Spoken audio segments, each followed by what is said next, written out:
بھینس کی قربانی کر سکتے ہیں یا نہیں؟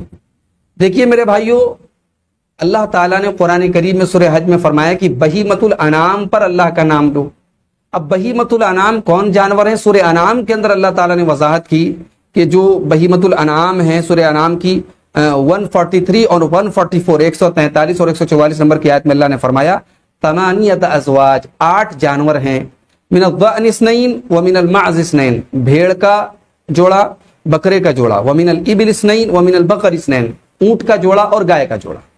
یہی 8 جانور ہیں جو بہیمۃ الانعام ہیں اور جن کی قربانی ہم کر سکتے ہیں۔ حلال تو بہت سارے جانور ہیں لیکن قربانی سارے حلال جانوروں کی نہیں ہوگی۔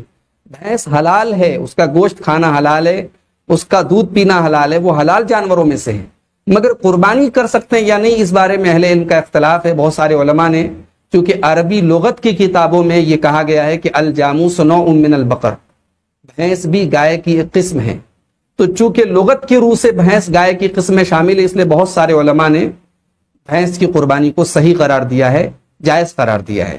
دوسری طرف بہت سارے اہل علم ایسے ہیں جو یہ کہتے ہیں کہ دیکھیے اللہ تعالیٰ نے قربانی ایک عبادت ہے، اور عبادت میں ہم اپنا قیاس نہیں لگا سکتے، اپنی منطق نہیں لگا سکتے۔ عبادت میں وہی کام کرنا ہوتا ہے جو اللہ اور اس کے رسول سے ثابت ہوتا ہے۔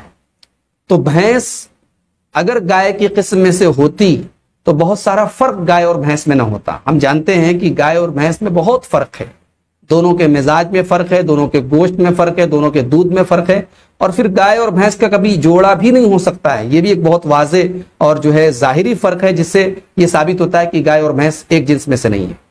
جہاں تک اہل لغت کی بات ہے تو شریعت میں عبادتیں اہل لغت کے حساب سے نہیں چلتی ہیں۔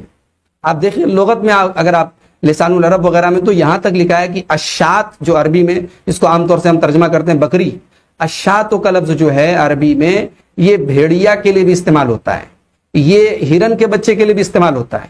تو کیا ہم ہرن کی قربانی کرتے نہیں کر سکتے ہم؟ اسی طریقے سے شات کا لفظ عربی میں الحمار الوحشی، جنگلی گدھے کے لیے بھی استعمال ہوتا ہے۔ تو کسی جانور کا حلال ہونا ایک الگ چیز ہے اور قربانی کے جانوروں میں شامل ہونا ایک الگ چیز ہے۔